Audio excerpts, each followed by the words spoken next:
We gonna talk about the movie called Shamshera, जो कि हाल ही में थिएटर्स में रिलीज हुई थी और मैंने खुद जाकर इसे बड़े पर्दे पर एंजॉय किया। कुछ साल पहले एक मूवी आई थी संजू, जिसके अंदर रणवीर कपूर ने संजय दत्त की बेहतरीन एक्टिंग से मेरा दिल जीत लिया और पर्सनली उस दिन के बाद से he was the finest actor in my opinion. जिसके बाद अब जाकर इनकी एक और मूवी आई थी। अगर दिल से सच कहूँ तो इस कहानी में मुझे कहीं ना कहीं KGF, बाहुबली और साथ ही राउडी राठौड़ के कुछ सीक्वेंस कॉपी होते नजर आए, लेकिन शायद इसे कहानी के डायरेक्टर एज इंस्पिरेशन लेकर भी हमें कुछ नया दिखाने की कोशिश कर रहे होंगे। सो गाइज, आपका इस पर क्या कहना है, या जो लोग मूवी ऑलरेडी देखकर आ चुके हैं तो मुझे जरूर बताइएगा कि आप मेरी इस बात से कितने % एग्री होते हैं। So now without wasting time चलिए आते हैं इस कहानी की मेन स्टोरी लाइन की तरफ, जिसकी शुरुआत में हमें बताया जाता है कि कुछ लोग जो आज गुलाम बनकर जी रहे हैं वो कभी राजपूताना लोगों की एक सेना हुआ करती थी। उनकी शान थे वो लोग जिन्हें खमीरन कहा जाता था।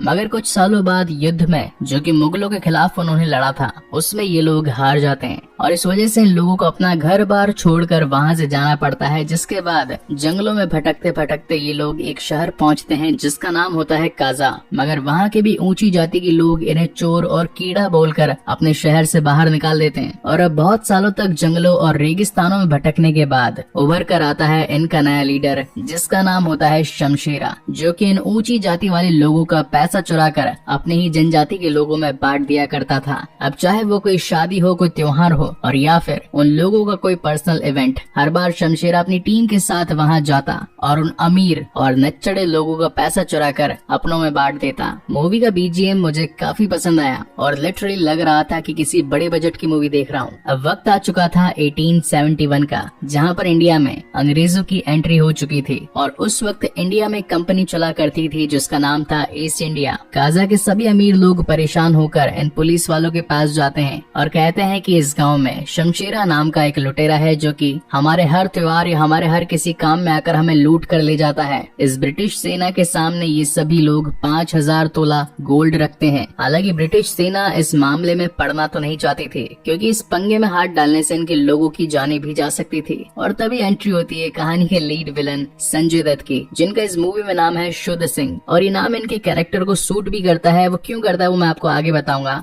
शुद्ध सिंह का ब्रिटिश सेना को ये कहना था कि सरकार हमें तो इन गांव वालों की मदद करनी चाहिए, उल्टा फायदा तो हमारा ही है। एक तरफ तो 5000 तोला सोना मिलेगा और दूसरी तरफ काम करने के लिए गुलाम मिलेंगे, सरकार गुलाम। इस बात से ब्रिटिश कमांडर मान जाता है और अगले दिन शमशेरा की लोकेशन पर ढेर सारा खून खराबा होता है। मगर उसकी टीम दिलदार, दिलेर और तेज ताकतवर थी, जो कि आने वाले हर सिपाही को मौत के घाट उतार देती है। साइड कैरेक्टर में एक और दमदार एक्टर हैं जिनका नाम है रोनित रॉय। आपने इनको मिस्टर बजाज या फिर मीर वीरानी के रोल में देखा ही होगा। सॉरी, आप तो बच्चे हो, मतलब आपके मम्मी पापा ने देखा होगा। Well, jokes apart, coming back to the main story, यहाँ पर शमशेरा इतनी लड़ाई कुटाई के बाद में भी इन पुलिस वालों के पकड़ में नहीं आता, जहाँ पर शुद्ध सिंह शमशेरा के पास आता है और उसे एक प्रपोजल देता है कि अगर तुम चाहो तो मैं तुम्हारे लोगों को जगह, इज्जत, जॉब और पैसा दे सकता हूँ, मगर इसके बदले तुम्हें और तुम्हारी पूरी टीम को इन पुलिस वालों के अंडर सरेंडर करना होगा, यानी कि आत्मसमर्पण।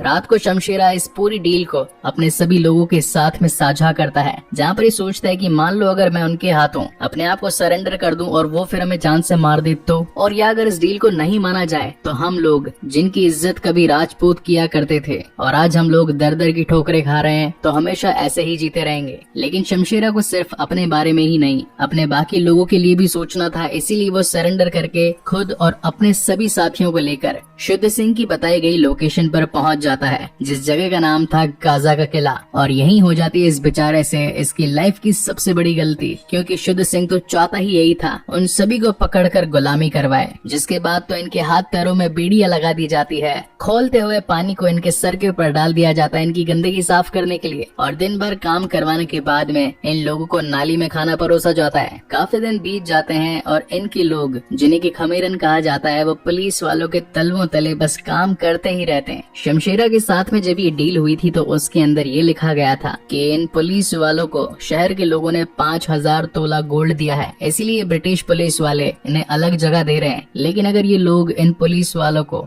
10,000 तोला दे दें तो इन्हें अपनी जगह को छोड़कर नहीं जाना होगा। तो यहाँ पर शमशेरा एक प्लान बनाता है। उसे ये बात पता थी कि काजा के किले में जो बावड़ी है, यानी कि कुएं टाइप का एक बड़ा पानी का स्रोत, उसके बहुत अंदर गहराई में इस काजा के किले से बाहर निकलने का रास्ता है, जो कि सीधा बाहर की नदी में खुलता है। मगर उतनी गहराई तक पहुंचने के लिए सांस को रोक कर जाना पड़ता था, और जब तक वो नीचे पहुंचता तब तक उसकी सांस खत्म हो जाती। तो मान लो अगर उस मोमेंट तक वो बाहर निकलने के रास्ते तक पहुंच जाता तो जब तक बाहर निकलता तब तक उसकी सांस खत्म हो जाती और वो मर जाता। इसलिए उसे जितना जल्दी हो सके उतना नीचे जाना था। तो बस सीधी सी फिजिक्स थी, जितना ऊपर से डाइव मारोगे उतना ही पानी के नीचे तक पहुंचोगे। इस काम को अंजाम देने से पहले शमशेरा अपनी वाइफ के पास जाता है, जो कि इस वक्त प्रेग्नेंट होती है। वो उसे बताता है कि अगर बाई चांस मैं पकड़ा जाऊं तो ब्रिटिश सेना को यही कहना कि मैं भगोड़ा था और खुद की जान बचाने के लिए इन लोगों को यहीं पीछे मरता छोड़कर जा रहा था। जिसके बाद शमशेरा का साथी और ये दोनों ही मिलकर पहाड़ की ऊपर चढ़ने की कोशिश करते हैं। उस वक्त वहाँ पर पुलिस वाले उन पर धड़ाधड़ गोलियां चला रहे थे। मूवी का ये सीन काफी बेहतरीन था,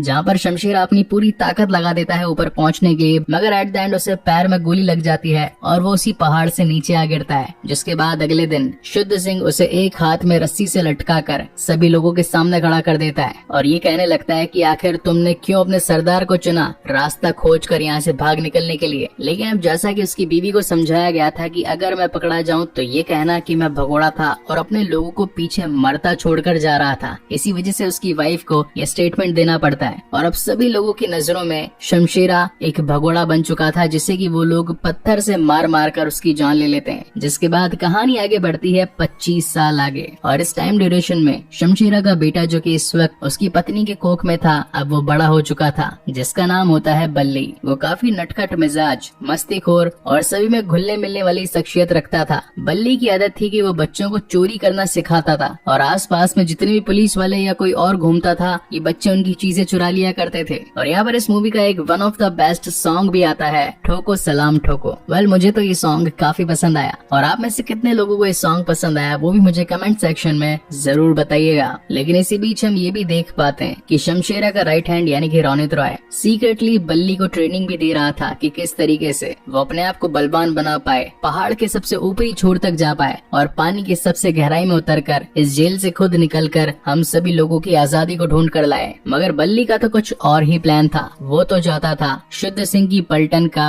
खमेरन के लोगों में से बनने वाला पहला ऑफिसर। एक दिन वो यूं ही वहाँ के एक चौकीदार के साथ सेटिंग लगाता है। खैर, वो तो वैसे भी शुद्ध सिंह से मिला हुआ था, इसलिए वो कहता है कि ठीक है, अगले दिन आ जाना। काजा के किले में हर बार अनाज लाने के लिए एक शख्स की एंट्री हुआ करती थी, जिसे बल्ली अपना दोस्त बना लेता है और अखबार के जरिए उससे नई नई दिन की खबरें पूछता रहता है। जहाँ पर उसका दोस्त बताता है कि सोना, यानी कि हमारी कहानी की लीड हीरोइन वानी कपूर, वो आज रात डांस करने के लिए आने वाली है। अब अगर सोना की हिस्ट्री में आपको बताऊं तो ये लोग जो पुलिस वाले यहाँ पर काजा के किले में रहते हैं, ये सभी पास ही के नगीना गाँव से एक डांसर को बुलाकर यहाँ पर खुद का मनोरंजन किया करते थे, जिसमें सोना हर बार यहाँ पर आकर डांस किया करती थी और बल्ली को सोना काफी पसंद थी। जिसके बाद सीन शिफ्ट होता है रात को और यहाँ पर वानी कपूर की तरफ से एक बेहतरीन डांस व्यूअर्स को दिखाया जाता है, जहाँ पर बल्ली भी अपना रूप बदलकर पहुंच जाता है और पुलिस वालों के सामने उसी के साथ डांस करने लगता है। और जब बल्ली अगले दिन अपने आप को रेडी करके पुलिस वालों की परीक्षा पास करने के लिए पहुंचता है तो यहाँ पर शुद्ध सिंह बताता है कि इस परीक्षा को पास करने से पहले तुझे कुछ रूल्स के बारे में पता होना जरूरी है। आखिर एक ऑफिसर का मेन रूल क्या होता है, जो कि बल्ली को नहीं पता था। तो शुद्ध सिंह बताता है कि उसका मेन काम होता है मुजरिमों को सजा देना,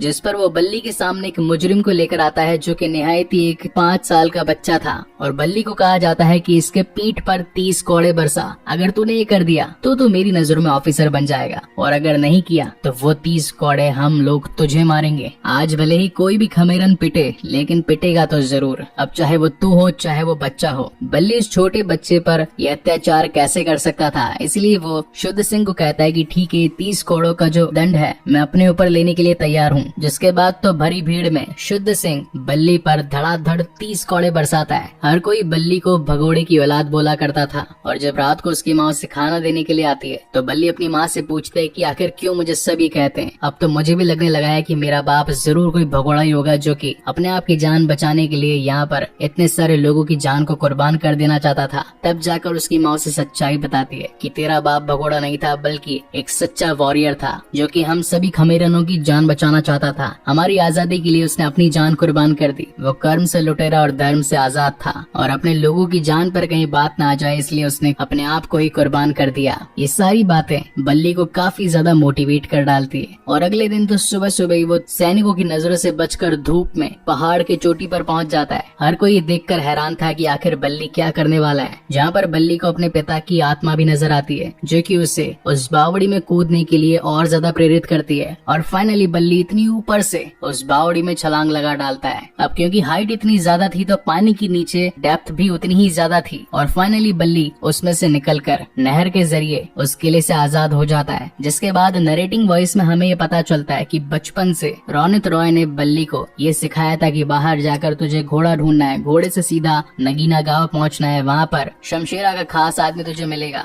जो कि तुझे हथियार ढूंढने में मदद करेगा और साथ ही अपने पुराने खोए हुए लोगों से भी मिलवाएगा। जिसके बाद टीम बनाकर तुझे 10,000 तोला सोना इकट्ठा करना है और यही सोना इन ब्रिटिश सैनिकों से हमारी गुलामी को आजादी में बदलेगा। और सारा कुछ एज इट इज फॉलो करते हुए बल्ली नगीना गांव तक पहुंच जाता है जहां पर उसे छिपे हुए खमेरन मिलते हैं जो कि इस वक्त अलग अलग जॉब कर रहे थे सिर्फ अपने आप की जान बचाने के लिए। क्योंकि अगर पुलिस वालों को पता चल जाता है कि ये खमेरन है तो वो पुलिस वाले इन्हें भी पकड़ कर काजा के किले में कैद कर डालते। मगर अब बल्ली के वापस लौट आने से हर खमेरन में एक जान आ गई थी। उन्हें लग रहा था कि हमारा खोया हुआ सरदार शमशेरा ही हमारे साथ आ चुका है। जिसके बाद वही पुराना कारवां फिर से शुरू होता है और ये सभी टीम अप करके काजा के अमीर लोगों को लूट लूट कर अपनी जेबें भरने लगते हैं। जंगल में एक पेड़ था जहाँ पर वो चुराया हुआ सोना डाल देते थे। इस पूरी चोरी के अंदर सोना इनका काफी ज्यादा हेल्प आउट करती है क्योंकि जिस जगह पर वो डांस करने के लिए जाती तो हर कोई उसके डांस को देखने के लिए मशगूल रहता और पीछे से बल्ली अपनी टीम के साथ अपना काम कर डालता। गाँव में अब चोरियां बढ़ चुकी थी और इसी दौरान शुद्ध सिंह भी ये डिकोड कर लेता है कि ये तो वही खमेरन है जो कि आज से करीब 25 साल पहले इसी तरीके की चोरियां किया करते थे। और अब क्योंकि चोरियों का पैटर्न सेम था यानी कि जहाँ पर सोना का डांस वहीं पर बड़ा हाथ साफ, इसीलिए शुद्ध सिंह सोना को कैद करके डायरेक्टली उस डकैत को चैलेंज करता है। अब हालांकि उसे नहीं पता था कि वो शमशेरा का बेटा ही है मगर फिर भी वो पंगा लेने के लिए तैयार था।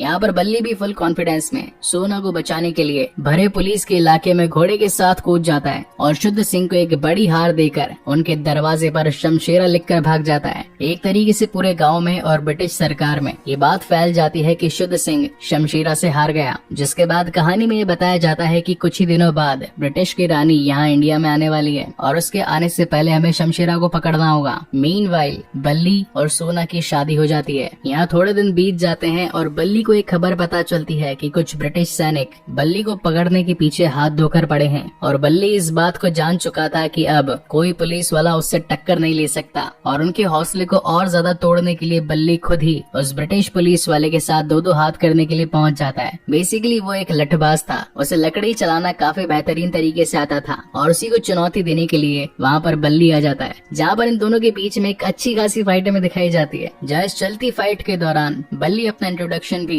उस पुलिस वाले को दे डालता है और साथ ही ये भी कहता है कि उसे पकड़ने से पहले एक बार उसकी हिस्ट्री देख ले कि आखिर वो इस सारी लूट क्यों कर रहा है और फिर उसके हाथ में सीक्रेटली एक चिट्ठी देकर और उस लड़ाई में उसे ही जितवा कर वहाँ से निकल जाता है। रात को जब वो ऑफिसर उन खमेरियंस की हिस्ट्री चेक करता है तो उसे पता चलता है कि उन लोगों के साथ तो बुरा हुआ। किस तरीके से शुद्ध सिंह ने पहले हम ब्रिटिशर्स को भड़कवाया और उसके बाद गुलामी के नाम पर इन नीची जाति वालों को इतने सालों तक एड़ियां रगड़ा रगड़ा कर काम करवाया। पर तभी वहाँ पर शुद्ध सिंह आ जाता है जो कि उस ऑफिसर को अपनी शादी का इनविटेशन देता है। तभी ऑफिसर एक बार और उस चिट्ठी को देखता है जहाँ पर सीधा इंडिकेशन था कि वो अगली लूट किसी शादी में करेंगे। तो ऑफिसर को ये बात पता चल चुकी थी कि जिसकी शादी की बात हो रही है इसकी सीधी कनेक्टिविटी शुद्ध सिंह के साथ ही है। जिसके बाद हमें शादी दिखाई जाती है शुद्ध सिंह की जो कि अपनी उम्र से आधी की एज की लड़की से शादी कर रहा था। हालांकि वहाँ पर काफी सारे ब्रिटिश और इंडियन पुलिस वाले मौजूद थे लेकिन शमशेरा को कौन ही रोक सकता था जो कि मंडप उसकी आहुति वाली आग में से बाहर निकल कर आता है और उन्हीं की आंखों के सामने से वहाँ से लूट करके अपने 10,000 तोले सोने को पूरा करने की कोशिश करता है, मगर जाते जाते उसी की एक साथी को संजय दत्त दूर से शूट कर देता है। अभी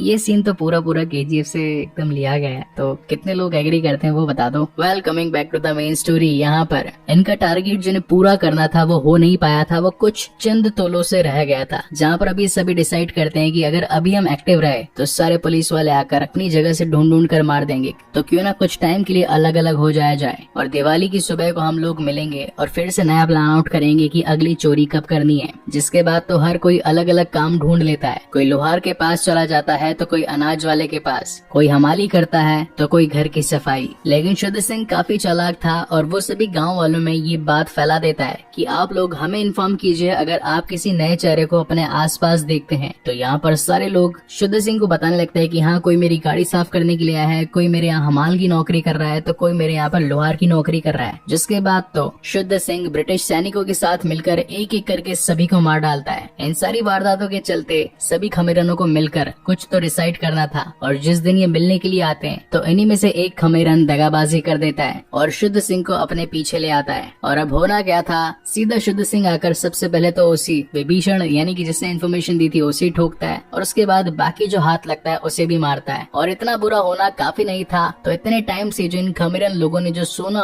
उन अंग्रेजों को देने के लिए रखा था वो भी शुद्ध सिंह के हाथों लग जाता है। इस वक्त बल्ली की बीवी सोना भी प्रेग्नेंट हो चुकी थी और अब इस गाँव में इन खमेरनों में सिर्फ यही 2-3 लोग ही बचे थे। देखा जाए तो बल्ली सब कुछ हार चुका था, उसके लोगों की आजादी अब कभी नहीं मिलने वाली थी, मगर फिर भी उसके अंदर जगरा था और वो एक लास्ट दाव खेलना चाहता था। इसी वजह से वो रानी का मुकुट चुराने की ट्राई करता है, जहाँ पर वो चलती ट्रेन में 2 बॉम्ब पटक देता है जिससे कि रेलगाड़ी का वो मजबूत दरवाजा फट जाता है और उसी में से बल्ली आकर पुलिस वालों को मारकर वो रानी का मुकुट उनके आंखों के सामने चुराकर घोड़े पर बैठकर निकल जाता है। ये बात अब तो अखबार में भी आ जाती है कि शमशेरा को कोई नहीं रोक सकता, न ही पुलिस वाले और न ही ब्रिटिश सैनिक। मगर तभी बल्ली पुलिस वालों को एक खबर पहुंचाता है कि मैं तुम्हें तुम्हारा मुकुट दे सकता हूं, मगर उसके बदले मुझे मेरे लोगों की आजादी चाहिए। इस डील के लिए सारे ब्रिटिश सैनिक मान जाते हैं और जब नेक्स्ट डे अपने प्रॉमिस के मुताबिक शमशेरा वहाँ पर अपने लोगों की आजादी मांगने आता है तो दगाबाज शुद्ध सिंह अपने इंडियन पुलिस वालों के साथ में उसी पर हमला कर डालता है। जिसके बाद होना क्या था, वहाँ पर एक बड़ा कत्लेआम शुरू हो जाता है और शुद्ध सिंह पूरी तरीके से उन अंग्रेजों को मारकर बल्ली के पीछे भी पड़ चुका था। मीनवाइल इस कत्लेआम को काजा के किले में कैद वो सारे कैदी यानी कि खमेरन भी देख रहे थे, जहाँ पर शमशेरा का बेस्ट फ्रेंड यानी कि रोनित रॉय अपने लोगों को ये कहता है कि जिसने तुम लोगों की जान बचाने के लिए आज से 25 साल पहले अपने आप को कुर्बान कर दिया, जिसे तुम भगोड़ा भगोड़ा कहते थे, उसका बेटा आज फिर हमारे लिए लड़ने के लिए आया है, तो वक्त आ चला है उसकी मदद करने का। फिर तो सारे खमेरन मिलकर उन सभी पुलिस वालों और शुद्ध सिंह को लपेट लेते हैं और जैसी सजा शमशेरा को मिली थी सेम टू सेम वैसी ही सजा